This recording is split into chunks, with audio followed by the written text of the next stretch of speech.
Perfeito. Então, pode Bom, começar. boa tarde a todos e a todas. Turma, professora Natália. Temos esse tempo todo falado de abordagem qualitativa, né? Hoje a gente vai fazer um movimento, em certa medida, invertido. Nós vamos começar de cima para baixo para olhar como é que as pesquisas qualitativas, como é que um determinado problema enseja uma pesquisa qualitativa. Né? Então, em certa medida, em que momento é que ela chega na nossa vida, digamos assim, ou que ela chega no nosso fazer enquanto pesquisador, pesquisadora. A primeira coisa para dizer para vocês, já fazendo um aviso aí aos navegantes, é que no curso, pelo menos, a maior parte das pessoas aqui é da administração, né? E na administração, na graduação, é muito raro, é bastante raro, o contato com, de modo geral, com teorias críticas, em qualquer aspecto. Nós vamos ver que aqui tem variações em relação ao nível da crítica. Então, na graduação, isso é muitíssimo raro, né? Muitíssimo raro. De modo geral, mesmo em TGO, quando a gente escuta, aprende as teorias, né? Ou em TGA, Teoria Geral da Administração, quando a gente aprende as teorias, elas seguem uma linha positivista. Então, são desdobramentos dentro de uma determinada vertente, a vertente positivista. No máximo, né, em Teoria Geral da Administração, a gente vê no estruturalismo, em alguns casos, como o estruturalismo ensejou outras abordagens dentro do que seria uma matriz crítica, né? Então, há pouquíssimo contato, né, por uma série de motivos. Entre os motivos para ter esse pouco contato com as teorias críticas, primeiro, ele é recente no Brasil, né, ali pela volta por década de 70, é que surgiram aqui no Brasil uma vertente crítica, cujo um dos principais nomes é o professor Mário Stratenberg, né, bastante famoso no Brasil, fora do Brasil, na administração, nas ciências sociais, né, professor Fernando Prestes Mota, Guerreiro Ramos, né, então são vertentes, né, que são consideradas como expoentes de uma matriz crítica no Brasil. E o que acontece? Então, tem pouco programa mesmo de pesquisa que tem pesquisadores críticos. São pouquíssimos no Brasil, acho que são 5. Né? Aqui no Nordeste mesmo, o que tem uma tradição maior é o pessoal da UFBA, é onde tem mais gente. Né? Nos demais programas do Nordeste, menos. Quando eu fazia o doutorado, eu tive que ir para o UFMG, porque para a linha que eu queria, não achava no restante do país, né? Então, tem na UFMG, tem no Paraná, tem no Rio Grande do Sul, né? Alguma coisa ali em Santa Catarina, então são poucos. Então, isso explica, em parte, né, por que em relação a, por que são, além de todas as questões conjunturais que a gente vai tratar aqui, porque existem menos pesquisas nessa área, né? Então, são menos pesquisadores e é uma linha, em certa medida, nova, né? É uma perspectiva nova. Pois bem, então hoje a ideia é fazer uma introdução do que seria esse método, a gente não vai esgotar ele, é muito mais para chamar a atenção para alguns pontos, uma apresentação geral, né? Para quem tiver interesse de aprofundar. A primeira coisa que eu vou dizer para vocês é tudo que nós vimos até então, aqui de método qualitativo, serve numa teoria crítica. Tudo. Todo instrumental, as técnicas de pesquisa, tudo isso vem e faz parte de um processo crítico, né? Não está fora. Então, tudo isso contribui, né? Então, já estou dizendo para vocês que tudo que viu até aqui funciona e vai servir, né? O termo de teoria crítica, ele surge ali na década de 30, né, quase no final, com um livro famosíssimo do Horkheimer, que ele fazia uma oposição ao que ele chamou de teoria tradicional e teoria crítica. Né? O Horkheimer, junto com Adorno, né, eles são considerados a primeira geração, e o Marcuse, da primeira geração da que chama de Escola de Frankfurt. Né, são filósofos alemães que fugiram do terror da Segunda Guerra e tentaram aí reabilitar o pensamento marxista, ou marxiano, a partir de novos elementos. Então, eles continuam Marx, mas eles rompem com alguns elementos e apresentam novas reflexões, né? Então, é um dos principais nomes para se pensar em teoria crítica. Essa escola de Frankfurt, ela tem algumas gerações, primeira geração, segunda geração, terceira geração. Habermas faz parte, né, que é um pensador bastante famoso no Brasil, o pessoal do direito estuda muito também, por conta da teoria do agir comunicativo.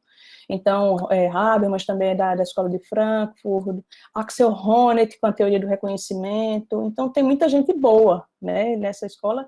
E, embora façam parte do mesmo movimento, quer dizer que é uma teoria crítica, que é aquela que se opõe a uma teoria tradicional, seja no que diz respeito a seu positivismo, o que seria considerado o método científico por excelência, e todos os outros métodos não seriam científicos. Então, eles colocam isso em xeque, assim, olha, não, existem outras formas de fazer ciência que não o postulado positivista, existem outras alternativas para isso. Então, isso eles se juntam. Mas não necessariamente a forma com que esses caras enxergam o mundo é a mesma. Então, eles também têm um monte de divergência entre eles, né? E brigam entre eles, e discutem, como todo bom filósofo, como todo bom teórico, o que faz com que a ideia se desenvolva é justamente os debates, as discussões, né? Essa é que é a graça do negócio. E aí, gente, tá aqui colocado, eu coloquei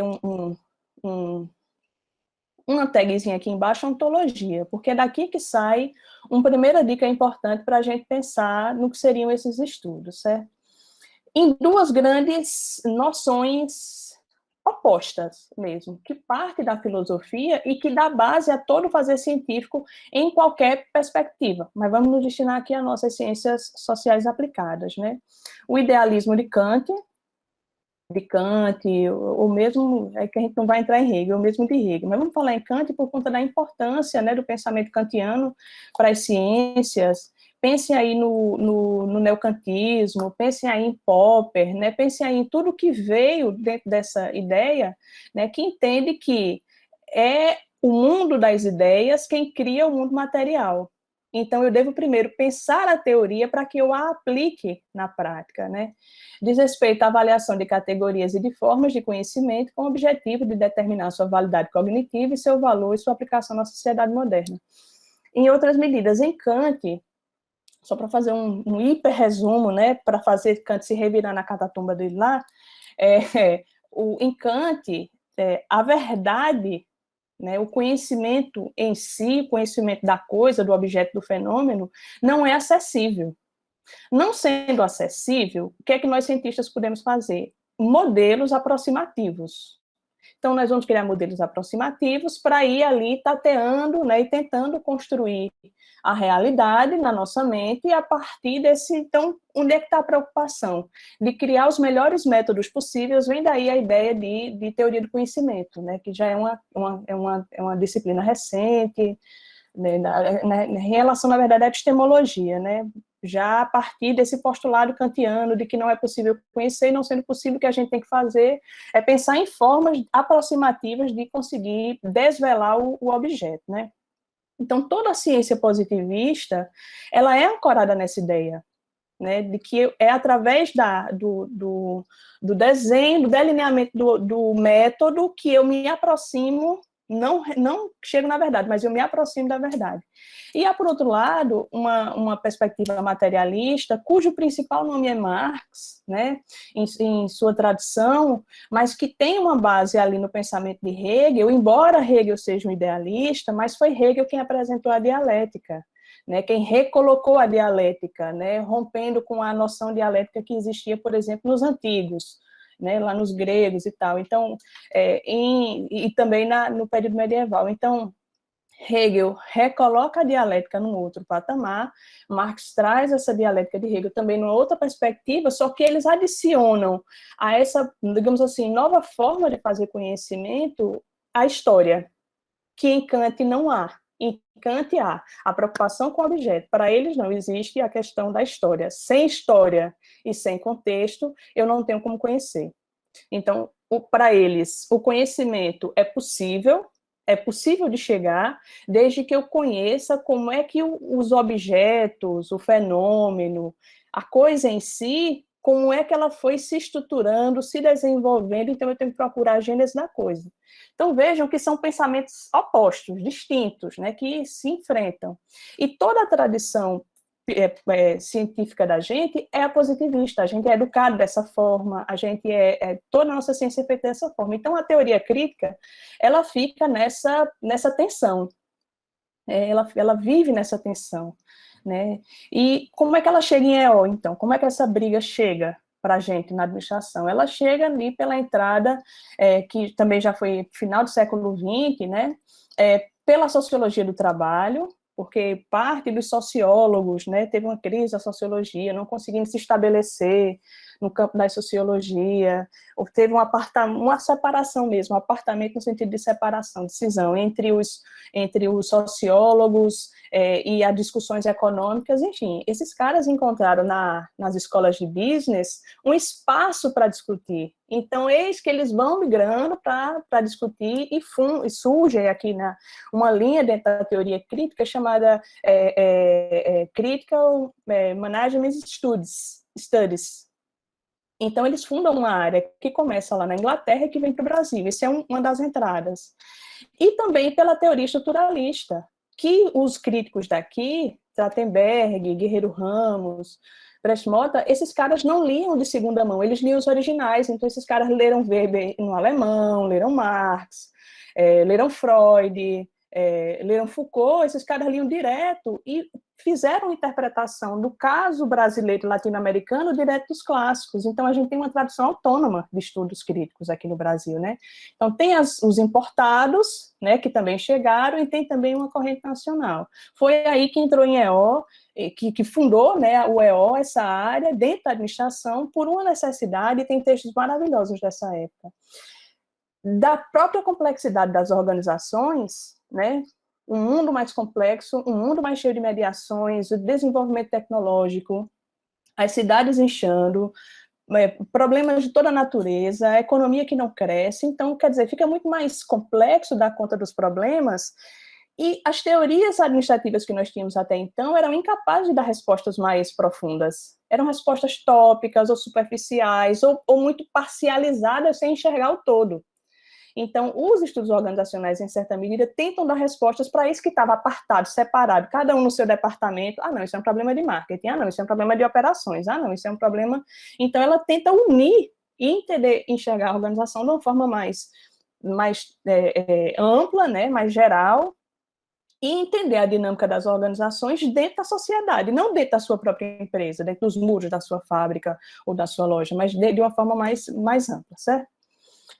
Então, esse breve resumo sumário, né, de ontologia, do que seria, só para poder colocar que vocês devem ter sido apresentados já aos quadrantes de Bureau e Morgan. Aqui já é uma tentativa, né, de colocar as coisas na caixinha, e na medida em que foram surgindo essas outras perspectivas, né, de conhecimento, que aí nós temos aqui, objetivo, subjetivo, né, os dois quadrantes, sociologia de mudança radical e sociologia da regulação.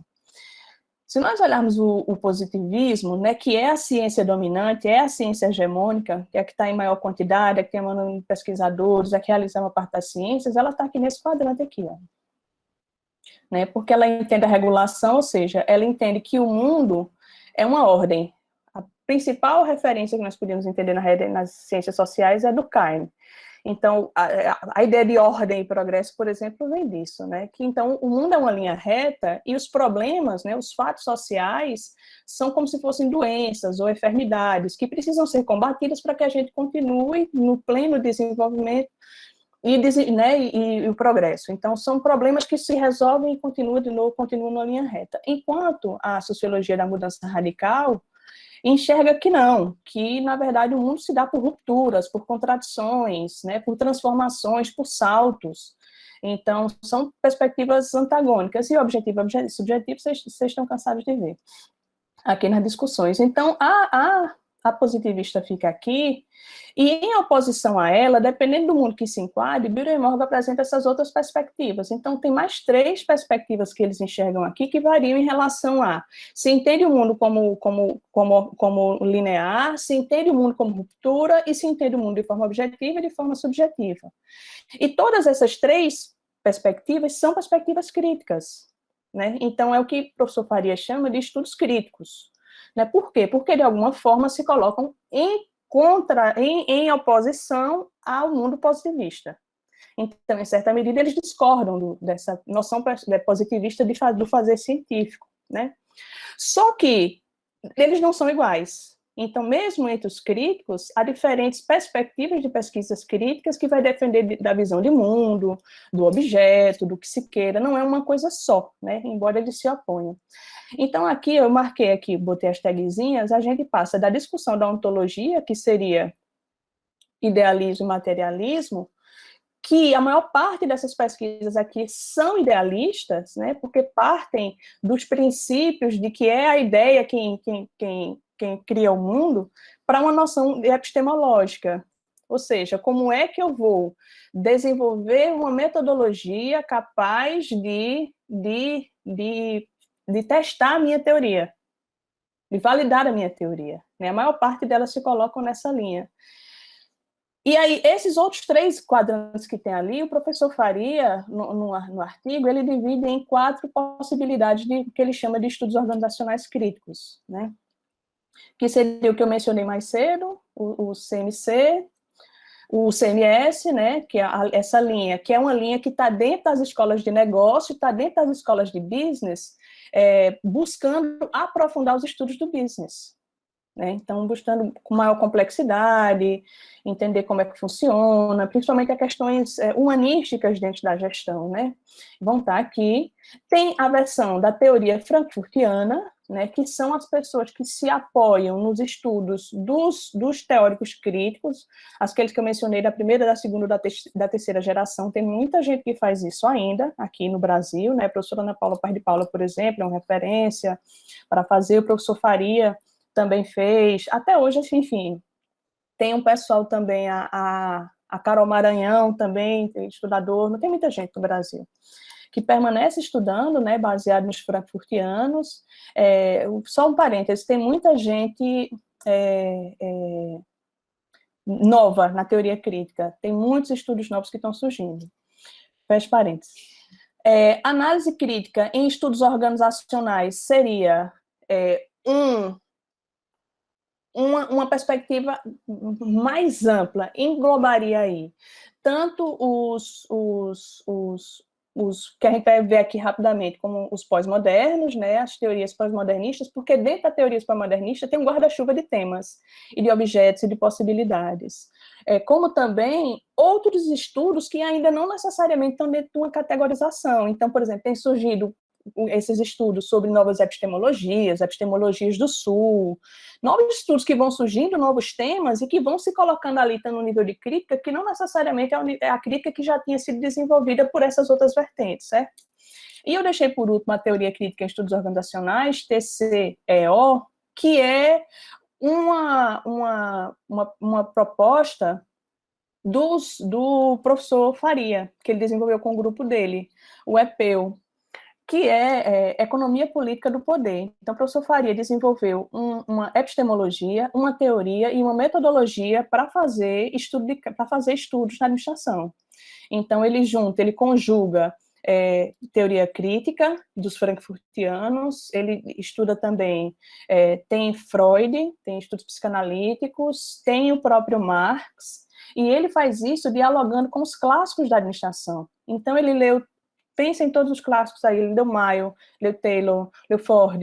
Então, dentro desse diálogo que ele fez com os clássicos da administração, ele criou uma epistemologia, uma metodologia para estudar crítica na administração. Então, permanece sendo uma grande referência, né? Além de todos esses que eu já citei. Então, gente, tem todas essas perspectivas, né? Só para vocês verem a riqueza. Para finalizar aí essa discussão epistemológica e a gente cair no método,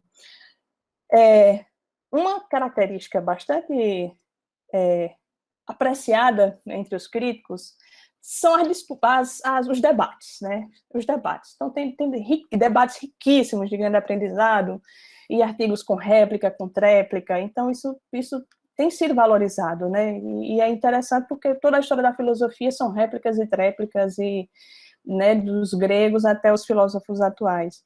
E nesta aqui, a professora Paz de Paula, ela foi um livro que ela lançou, foi a tese dela para titular, em que ela propõe um novo modelo que substitui aquele modelo que eu apresentei primeiro de Bureau e Morgan. Então, ela critica aquele modelo, diz que os quadrantes não servem, que são excludentes, que a gente pode pensar em perspectivas combinadas, né? Vejam que tem aqui as abordagens sociológicas e as teorias de método, e ela entende que essas quadrantes aqui, um consegue passar para o outro, e que não, enquanto Bureau e Morgan entende que há uma incomensurabilidade paradigmática, ou seja, que você tem que escolher um quadrante daqueles e se agarrar com ele e nunca mais soltar, a professora Paz de Paula entende que é possível a construção de pontes e que essa construção de pontes possibilitaria a ampliação da produção de conhecimento em organizações, certo?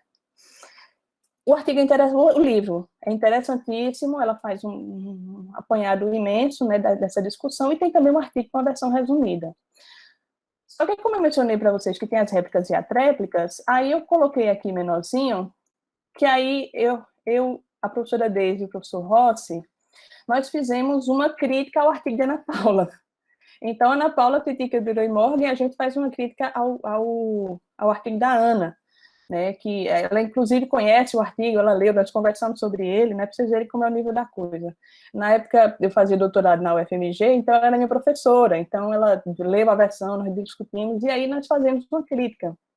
E a crítica que nós fazemos ao trabalho de Ana, de Ana Paula, é exatamente voltando para aquela primeira questão que eu falei para vocês sobre epistemologia e ontologia. Ela apoia a mudança sem mudar e sem mexer na questão epistemológica. Então, diz assim, olha, a gente concorda que Bureau e Morgan é insuficiente, mas se ela não discutir e ela não trouxer a ontologia para o diálogo, não avança. Porque a epistemologia de partida já reduz. Então, fica aí a recomendação, só para quem se interessa, de estar lá no SPEL. Para além da epistemologia, 2 pontos, reflexões necessárias para o desenvolvimento do conhecimento, né?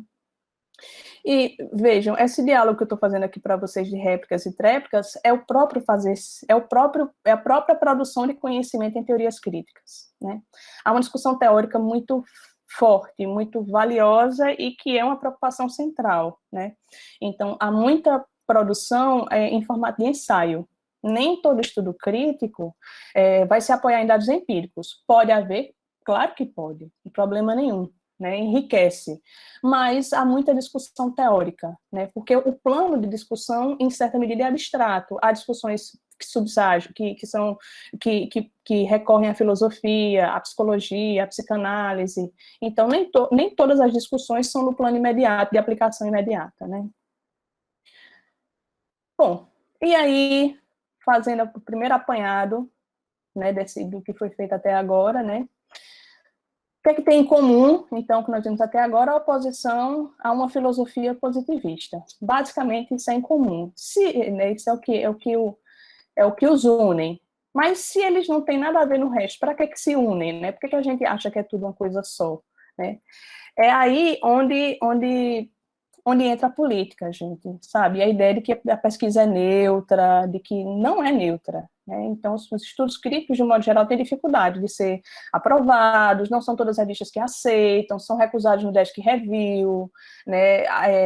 Acusam de um subjetivismo, tudo que nós temos falado aqui sobre a pesquisa qualitativa, né? Então, as acusações que são feitas são destinadas aos estudos críticos, de um modo geral. Ah, não, isso é um ensaio, cadê os dados empíricos para provar o que você está dizendo é verdade? Né? Então, há, do ponto de vista editorial, uma dificuldade, né, de que os estudos... Então, nesse momento, os críticos se unem, né, para conseguir espaço, para conseguir evento, para conseguir publicar, para conseguir... Né, tanto é que há uma sociedade, a Sociedade Brasileira de Estudos Organizacionais, né, que são todas as matizes de críticos estão lá. E não é um programa de associações, né? É uma sociedade de pesquisadores e pesquisadoras individuais. Né? Então, é essa tentativa de união aí dos críticos em busca da produção desse conhecimento, né? Muita informação, né? Eu espero que vocês estejam conseguindo acompanhar. Uma primeira definição, então. Aí eu vou passar agora, vejam. Como eu falei para vocês que estão muitas, seria impossível apresentar todas, certo? E colocar e destinar. Então, eu vou fazer um apanhado geral sobre 2. Sobre a teoria crítica, né? Essa de veia, né? Frankfurtiana, por conta da grande influência que ela tem. E a pós-modernidade, porque é um grande guarda-chuva e tem muita gente, muita pesquisa. Então, essas duas é que eu vou fazer rapidamente, mostrar para vocês alguns elementos, mas saibam que existem outras possibilidades. Essas são, digamos, as que têm tido uma publicação maior, certo? As que têm aparecido mais no nosso campo da administração, né? Lá um dos textos, eu, inclusive, disponibilizei os textos, estão lá na pasta de análises, eu coloquei a pastinha lá, estão colocadas todos os textos lá, os recomendados e também os complementares, né?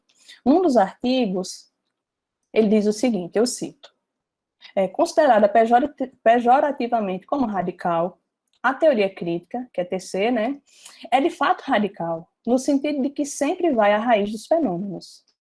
Sua pertinência no âmbito da administração se dá pela contribuição, sem desvelar o mundo do poder, em suas instâncias obscuras e manifestas, e as formas sempre atualizáveis de controle nas organizações capitalistas. Quer dizer, é aqui onde ele entra essa frase, né, essa ideia, era o professor Faria, que está desenvolvido lá, que aí Batista dos Santos, né, e os colaboradores trouxeram, né, e é isso. Então, ora, nas organizações, diz assim, e esse povo crítico está fazendo o quê na administração? Tem tudo a ver com a administração, porque toda a nossa vida social está organizada em organizações, tem empresa para tudo, tem empresa de tudo, nós vivemos, nascemos, trabalhamos, nos casamos, nos divertimos em organizações, então é o lugar em que a gente vive.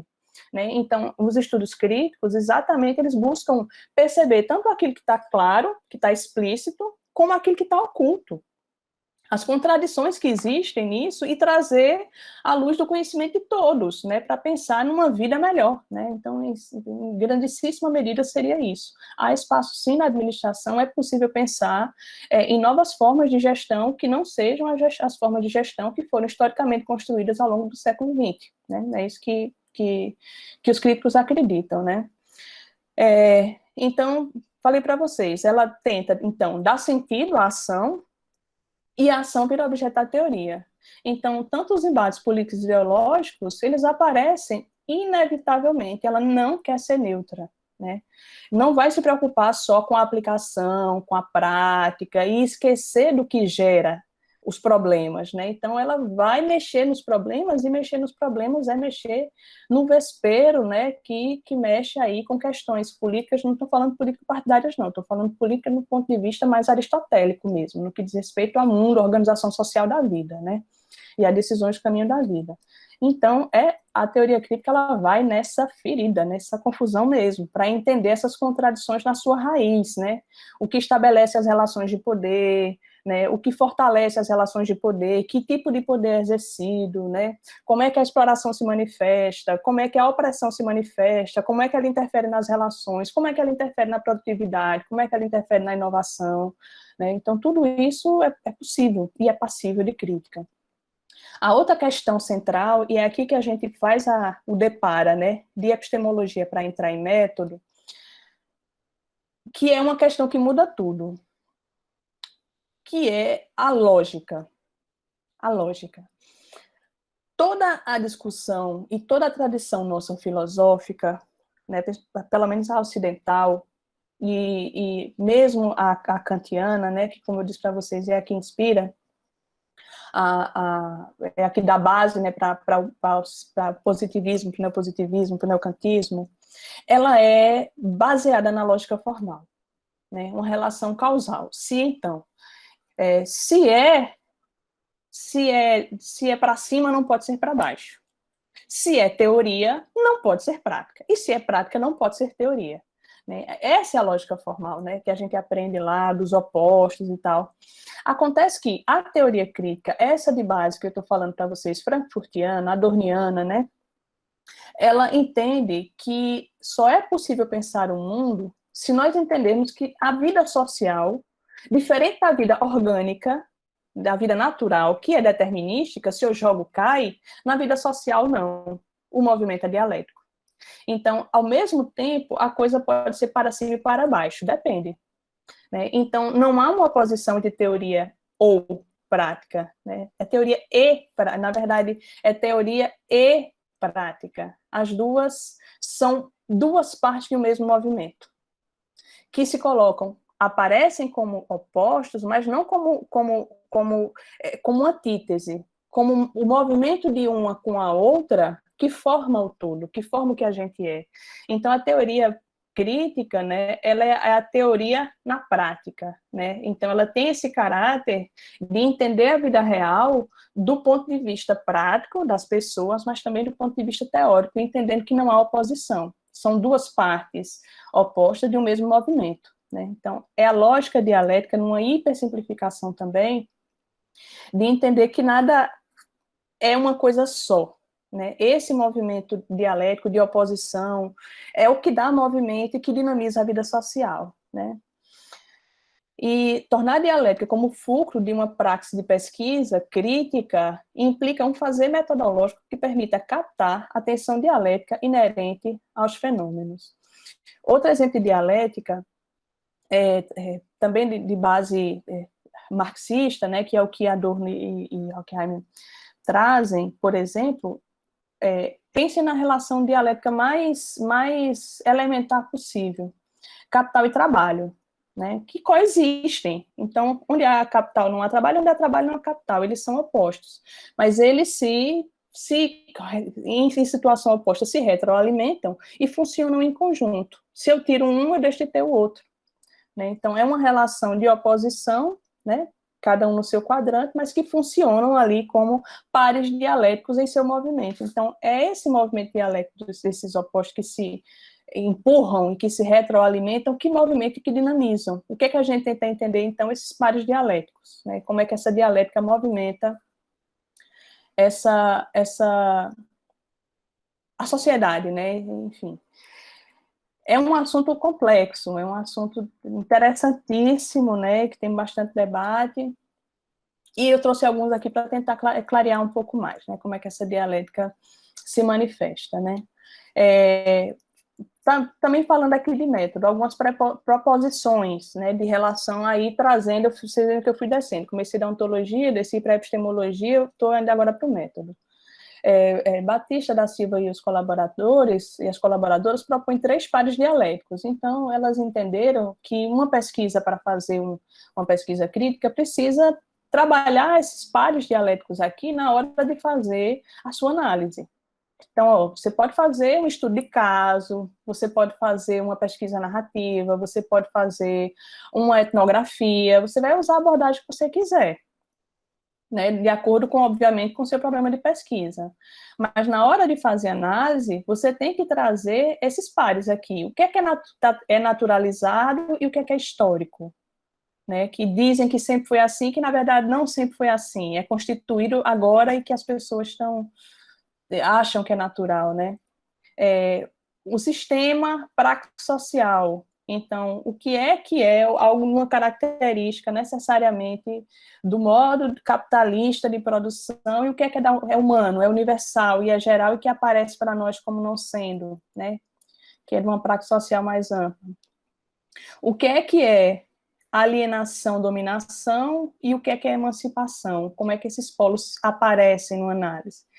Enquanto Faria, no método dele, ele propõe 6 categorias analíticas, né, que ele entende que para fazer uma pesquisa, né, crítica, você tem que tratar, se não todas essas 6 categorias, mobilizar essas categorias ajudam, né, a desenvolver uma pesquisa, né?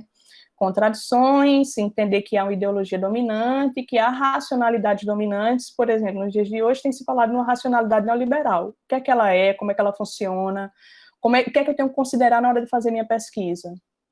O contexto histórico-social, a emancipação e, por fim, uma conscientização individual e coletiva. E aí ele vai lá no livro, explica cada um deles e diz como é que mobiliza. Então, para tentar fechar, né, essa parte do método, então vejam, não há um método por excelência crítico. Estudo de caso é crítico. Pesquisa narrativa é crítico. Não há uma abordagem por excelência crítica. A crítica tem a ver com qual é a teoria que você vai usar para dar sustentação, né? Aí você vai fazer essa abordagem na hora de você fazer a análise. Por isso que eu comecei aqui dizendo que o conhecimento que foi acumulado até agora, ele é possível de ser mobilizado numa teoria crítica. Vai depender qual é a base teórica que você está utilizando e o que é que você quer para sua pesquisa, certo? Batista da Silva ainda, elas colocam o que seria, a partir, né, dessa premissa, dessa lógica dialética, né, como uma premissa, o que seriam caminhos importantes a ser traçado numa pesquisa de teoria crítica, né? Orientar todas as fases da pesquisa, da concepção até o fim, por esta lente crítica, ou seja, a partir dessa lógica dialética, ela não só vai aparecer na hora da análise, a pesquisa é dialética do início ao fim, né? Assim como a vida social o é também, né? Que a realidade é sempre maior do que o pesquisador pode acessar, então a gente não vai salvar o mundo com a nossa pesquisa, a gente vai conseguir entregar e contribuir e chegar o mais próximo possível, mas não vai salvar o mundo com a pesquisa, a realidade é sempre maior, não é individualmente que a gente resolve isso, é de forma coletiva, o conhecimento é um produto coletivo, né? Todas as fases da pesquisa são interrelacionadas, isso a gente tem falado aqui recorrentemente, né, que vai e volta, não é recorte partes, né, como diria Descartes, né, então a gente não reparte e larga, né, eles estão, vai e volta, né, e por fim, o que nós também já temos falado aqui, que as técnicas vão depender da natureza do objeto, do que se pretende investigar. Elas apresentam ainda uma proposta, né, de modelinho para fazer pesquisa, né, e criaram e exemplificam lá também, e utiliza questões, né, no objeto ela dá um exemplo, né, como se fosse conceito da administração, aí faz, qual seria o objeto da pesquisa? Elas estão situando dentro da administração, isso é importante.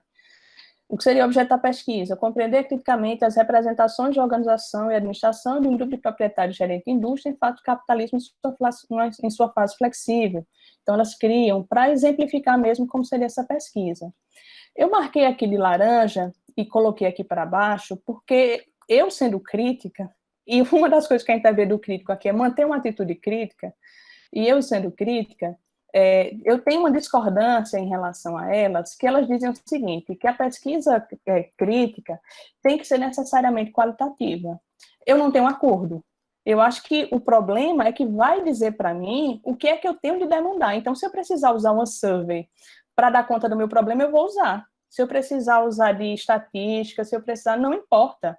Não há um dogmatismo de que eu não preciso de técnicas quant para fazer minha pesquisa. Então, eu posso sim me valer. A questão é que numa pesquisa crítica, é pouquíssimo provável, se não impossível, que os dados quant por si só resolvam. Então, eu vou precisar aí, digamos, pelo menos mista. Então, não é o método que vai definir o que eu vou... sabe, o que eu quero, é o objeto que tem que dizer para mim o que é que ele vai querer. Então, eu tenho esse ponto de discordância com elas de que a pesquisa crítica tem que ser necessariamente qualitativa. Não tem que ser somente qualitativa.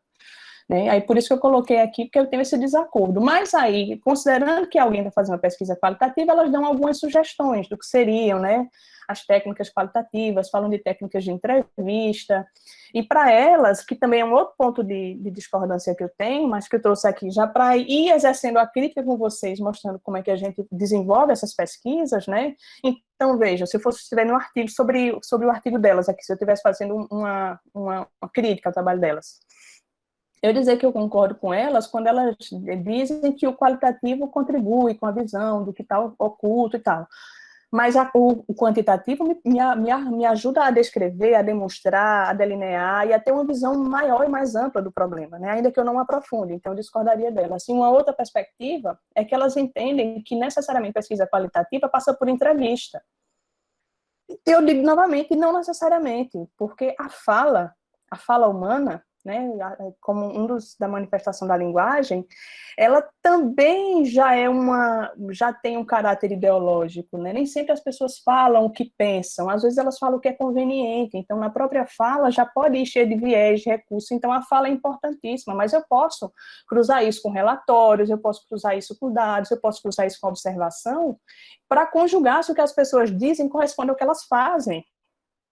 Né? Então, também a fala, eu também entendo, também é um ponto de discordância em relação a elas, de que não necessariamente a fala é o que vai, a fala vai me dar uma perspectiva subjetiva, rica e importante, mas não quer dizer que o que a pessoa me diz é verdade, Quer dizer, o que ela me diz é o que ela sente, e é relevante, é importante, mas não que é verdade, né? Então, eu faria críticas a elas a partir dessas perspectivas. Não estou invalidando o trabalho delas, nem falando mal do trabalho delas. Eu estou exercendo a crítica e é assim que a gente desenvolve conhecimento, certo? É assim que a gente aprofunda e desenvolve tudo mais. Para finalizar, que eu já estou falando aqui mais do que o homem da cobra, né? Criticar, né, não quer dizer, não significa abdicar de conhecer o mundo como ele é, tampouco de pensar como ele deveria ser, é um vir a ser, né? Então é uma teoria com uma prática em busca de transformar o mundo, essa é a grande questão, né? Então, não é criticar, não é falar mal, criticar não é dizer que está tudo ruim, que não tem problema, é entender o mundo a partir de suas potencialidades, do que o mundo poderia ser, né? É um vir a ser, é um devir, né? Então, as relações de opressão e exploração são mobilizadas, né, a partir dessa ideia de ruptura, né, de que não dá para manter as coisas como estão, né? Não tem uma teoria crítica, né? Ela não é estática, ela é temporal histórica, então o pensamento e o mundo está se transformando e junto com ela as ideias que a gente tem do mundo também se movem, né? Então, também ela está o tempo todo se reavaliando e fazendo autocrítica e pensando sobre si mesma. E quem é o teórico crítico, então? Quem é esse pesquisador, essa pesquisadora, né? Então, ele é orientado, isso é central, para a transformação social, as coisas não estão boas e o mundo pode ser melhor do que o que ele é, e a emancipação, né? Mesmo essa ideia de emancipação, ela não é unívoca. Então, mesmo entre os críticos, há diferentes respostas para o que é essa emancipação. É interessantíssimo. De repente, a gente até escreve um artigo sobre isso, que cada uma dessas vertentes fala que a emancipação é uma coisa, né? Mas todo mundo espera uma emancipação, né? E trabalha por isso, né? Por um mundo transformado, de mais oportunidade e de mais tal, e de emancipação humana, né? Todos falam sobre isso. E o teórico crítico, a teórica crítica, o pesquisador mantém aí um comportamento crítico aí sim, novamente falando de Descartes, de manter uma atitude crítica perante o mundo sempre, não aceitando nada nunca como coisa dada, sempre questionando e buscando e entendendo essa perspectiva, e isso não se perde de vista, está lá em Descartes, né? Um modelinho, um exemplo, está também nos textos que eu coloquei, disponibilizei para vocês, é um clássico nos estudos organizacionais, que é o estudo sobre sequestro da subjetividade, do professor Faria, com o Francis Meneghetti, clássico, né, um estudo de importância nas ciências sociais de um modo geral, aqui na América Latina também, e vejam, foi desenvolvida essa teoria, né, esse conceito do sequestro da subjetividade através de um estudo de caso que foi feito com decassegues em empresas automotivas que trabalham com modelo toyotista. Então, ele foi lá, ficou lá, conversou, né?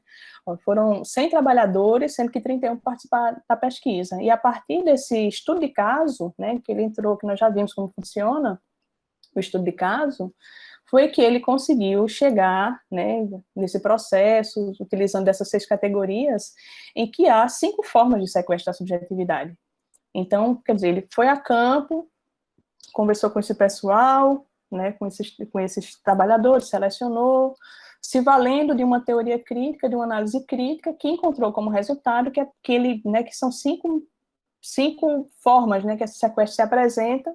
Inclusive, ele propõe soluções, né, para esse sequestro. E aí há uma longa tradição de artigos, vocês podem procurar que sequestra a subjetividade, aplicando essa teoria em outras empresas, em outras organizações e tal, como é que isso se manifesta.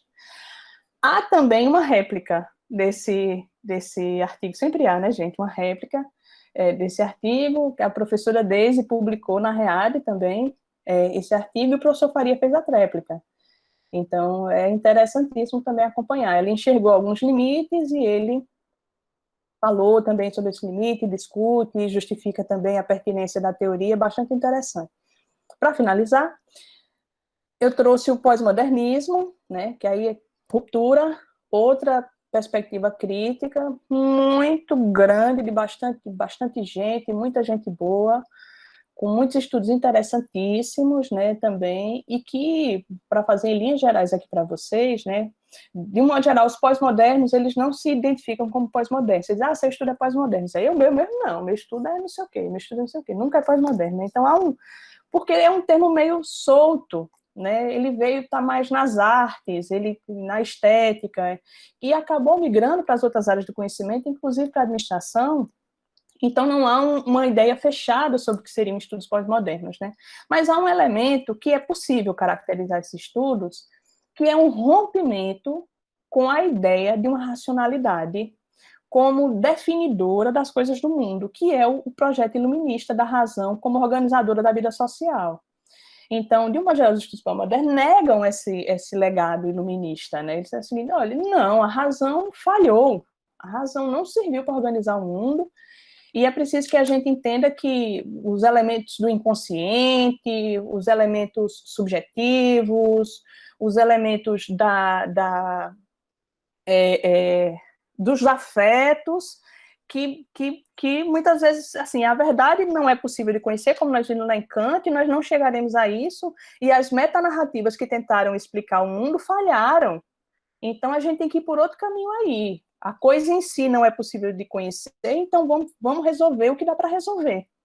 Né? Então, as perspectivas pós-modernas, elas são organizadas em cima dessa negação da razão como organizadora da vida. Né? Tem um estudo, um dos mais famosos, é o de Boaventura de Souza Santos, sobre isso, que ele entende que há duas correntes de pós-modernos, ele se filia a uma delas, né? Que, na verdade, ele diz o seguinte, que o projeto da racionalidade não é que ele falhou, é que ele precisa ser remodelado. Enquanto há uns não, que negam efetivamente a razão, né? Então, a Boaventura traz esses dois mundos, né? Essas duas grandes questões aí.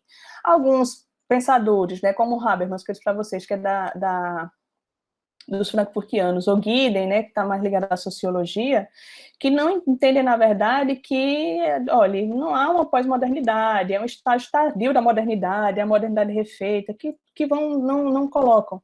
Ou ainda os estudos de Bauman, que vocês devem ter visto lá sobre a modernidade líquida, né, também são desdobramentos dessa ideia, desses estudos pós-modernos, né.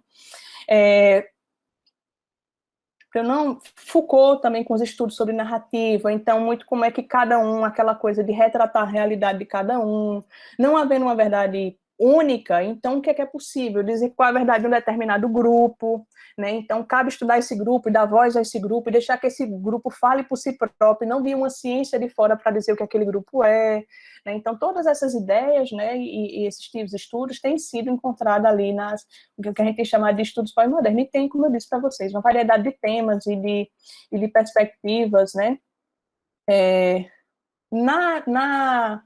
Nos estudos organizacionais, o que é que a gente tem visto, né? A partir de duas perspectivas. A radical oposição, que eles chamariam do racionalismo etnocêntrico, né? Então, alguns mesmo dentro dos críticos, então, sabe aquela crítica que nós temos ouvido, eurocêntrico, né? Ou é preciso que epistemologias do Sul, ou é preciso, então, estar dentro dessa vertente, né? Mas não apenas isso, esse uso da razão como razão da vida toda do mundo, então tudo que é subjetivo precisa ser esquecido, porque só a objetividade é capaz de dar respostas, e, por fim, firme posição ao positivismo, né? E aí vem outras possibilidades teóricas de explicação. A última coisa para mostrar para vocês é aqui algumas vertentes que, nesse artigo, que é de 2005, quer dizer, já tem 15 anos, eles enxergavam isso aqui como uma vertente, e eu mantive para mostrar para vocês que algumas dessas vertentes permanecem em grande destaque. Então, essas teorias feministas seguem com crescimento, tem estudos bastante relevantes aqui no Brasil, o feminismo negro, o feminismo decolonial, o feminismo latino-americano, então tem ramos aí, possibilidades de estudo nessa área, né? Feminismo classista, pelo menos uns 4 tipos diferentes de discussão.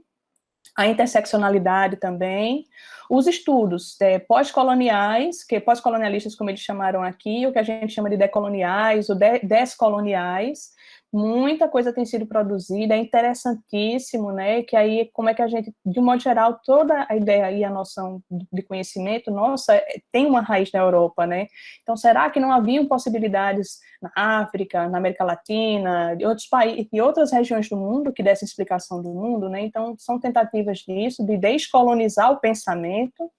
A teoria da autorrede deu um salto, mas deu uma sumida, então eles apontaram aqui como vertente, e eu quase não tenho visto, mas posso estar enganada, eu não fiz nenhum estudo, estou chutando aqui para vocês, né, os estudos de Bruno Latour são interessantíssimos, mas ele deu uma pegada mais para uma outra área, não necessariamente com a autorrede, né, ele tem trabalhado muito a questão do corpo, a tecnologia como extensão do corpo, estudos interessantíssimos, mas para uma outra vertente, né? E os estudos que seguem, principalmente de abordagem Foucaultiana, né, de desconstrução, de discurso, de narrativa. Então, gente, são todas essas possibilidades, assim, de estudo, de campos, de temas. Me desculpem, porque foi muito longo, mas é porque é muita informação, e talvez seja o primeiro contato de muita gente com a teoria crítica, e eu quis fazer pelo menos um apanhado geral. E eu termino com a fala do professor Faria, né, que é um teórico que eu admiro muito. Eu tive a oportunidade de atuar com ele na direção da Sociedade Brasileira de Estudos Organizacionais, né, eu era a vice-presidente do lado dele, então é uma pessoa que eu aprendo muito, respeito muito o trabalho dele. Foi 2 vezes reitor, né, da Universidade Federal do Paraná, e é um ser humano tão bom quanto ele é de pesquisador, né? E aí eu acho que a definição dele de emancipação é bastante rica para poder pensar em estudos críticos, né? E eu termino com essa frase. Por emancipação entende-se a busca incessante da autonomia do indivíduo e da sociedade, alimentada na capacidade de criar sua própria história, desempenhando papel ativo sobre os problemas relevantes de interesse coletivo. Uma sociedade é, antes de tudo, consciente da sua existência. Assim, a emancipação é o oposto da alienação, da reificação, da opressão social, da dominação do homem pelo homem, da prevalência dos interesses individuais em detrimento dos interesses coletivos. É isso, obrigado, e me desculpem por ter alongado um pouco o tempo. Eu fico à disposição.